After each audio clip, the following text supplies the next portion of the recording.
It seems like the left is militating against the advent of science. One of those areas is the area of transgenderism. The argument that is typically made by gender theorists is that gender is entirely separate from sex. You've seen the argument made that it makes no difference on average if men are stronger than women are, and that if we were to allow transgender women to compete with non-transgender women, then this would somehow not disadvantage biological women.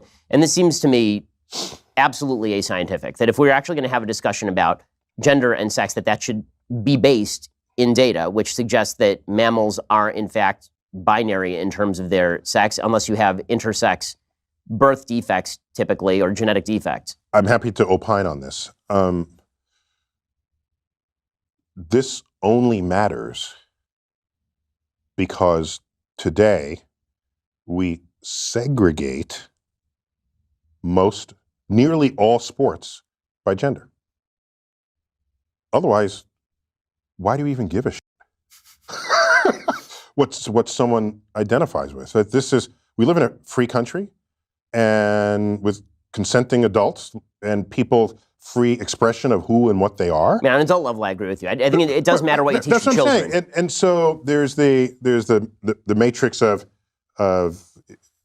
what you are biologically, how you express yourself, who you choose as a sexual partner.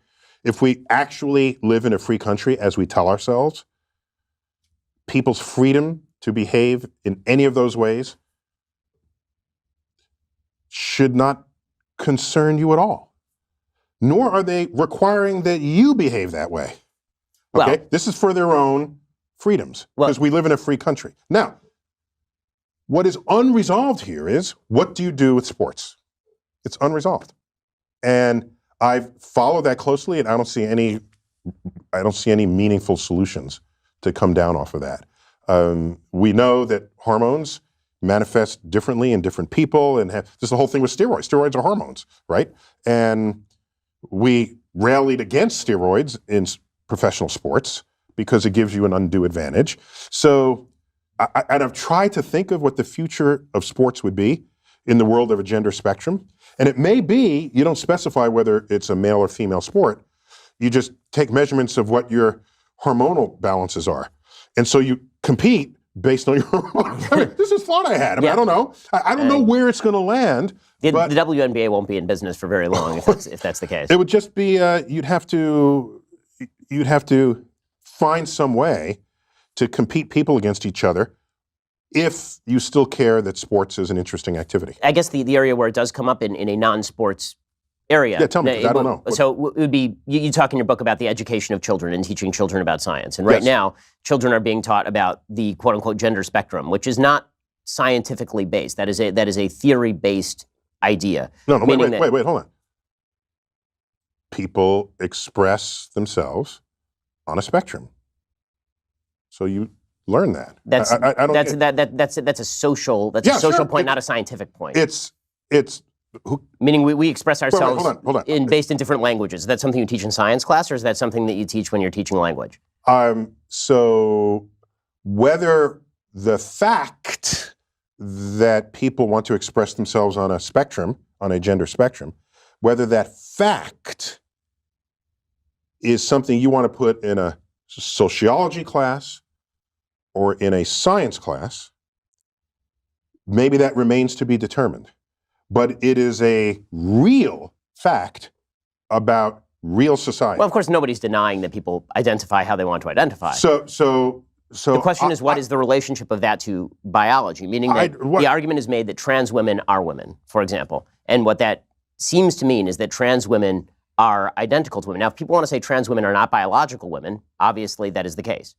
But people don't seem to want to say that, although that is obviously scientifically true. Trans women are not biological women. Biological women are biological women. But where are you going with this? What are you trying to accomplish by asking yourself, is it science or is it not science? It's people in society. But this is a perfect example of an area where suddenly it doesn't matter to say things that are just true.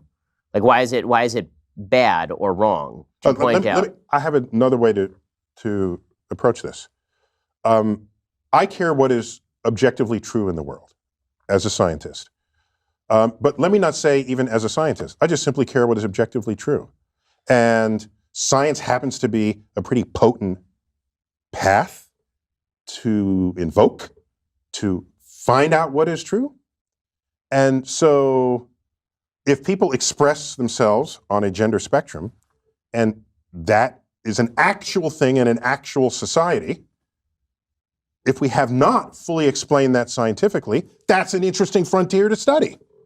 If you want to say it's only sociological, then it's the purview of the social sciences. I don't care who studies it. It's an interesting fact about society that's worth learning about. To fight someone and say, it's not biological, it's just your this, it's real and it's there. Well, because it's real because it manifests. But it is real because it manifests. But the question of how to classify manifestation is a scientific question, meaning that, for example, there was a woman over at Brown University. Mm-hmm. She came out with a study that suggested that there was a phenomenon called rapid onset gender dysphoria, in which a member of a particular group would suffer from gender dysphoria, and this person's immediate peer group would suddenly have an onset of gender dysphoria. This paper was so controversial that Brown tried to pull it, and then was forced to reassign it later. You see this sort of treatment. That's a different question. What you're asking now is, are there some topics that should not be studied scientifically? Right. And is there some taboo? And Sam Harris speaks a lot about this. Yes.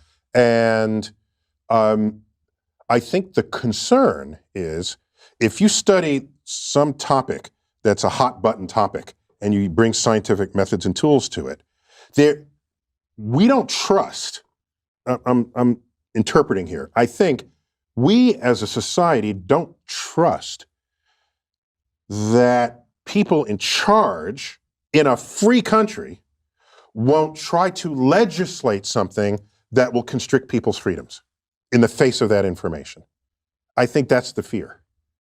Well, isn't that... It's a fear. I mean, and isn't that... We don't trust our own ability to govern ourselves in the face of what could be some information relative to other kinds of information. Isn't that a bit of a problem? Yes. Yeah. Yeah, it's not. It means it's not a free society. It's not a society of free inquiry, which I think you need ultimately, but... yeah. My general take on all of this stuff, from climate change to gender dysphoria to all of these issues, is bring out the science and then let's hash it out. I think that the problem I'm seeing on a lot of sides is, what is your motivation? Why? Why does that matter? It matters because if you have political power, you could end up creating legislation that subtracts freedoms from people who previously were enjoying the same freedoms as you.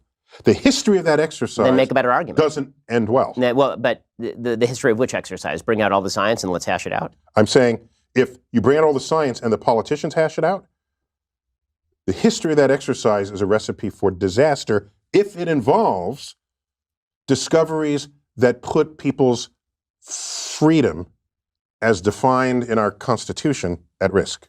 But now you're arguing for limitations on areas of particular study. No, I'm arguing on we need a way to we need a way to protect people's freedoms in the face of whatever gets discovered scientifically. So I'll give you. I agree. I think that's what the Constitution is for, is to guard rights from. But we're always fighting people who want rights are always fighting others who are saying they don't get the rights from the Constitution. This is a daily challenge on the progressive left. It is a daily challenge, right? Here's an example. I forgot how I ended up getting this phone call. It was some magazine that serves the gay community. And I remember why, because they wanted my opinion on, they wanted my opinion about whether being gay was biological or mental. Right, there's that new study that came out, this vast study. Or psychological. Right, okay? Right. And I said, I don't care which it is. Find out what it is, fine. But the answer to that question should have no consequence on legislations or laws. Because, for example, suppose it said it's purely biological, okay? Then you say, oh, that explains it. Suppose it says it's purely psychological. What are you going to do now? You say, well, now you're going to go to the reorientation camps or whatever those are called, where they realign you because they say it's psychological rather than biological. All of a sudden, people start behaving in ways in society that want to constrict the freedom of expression of who and what people are. And that is a danger. So maybe there needs to be a line in the sand. Let science do what it does, but politicians keep us free. Yet there's so many politicians that are doing the opposite of that. So why aren't you a libertarian? And that scares me. I'm a libertarian. Come over here. Just okay. The line is right here. Just join me over here.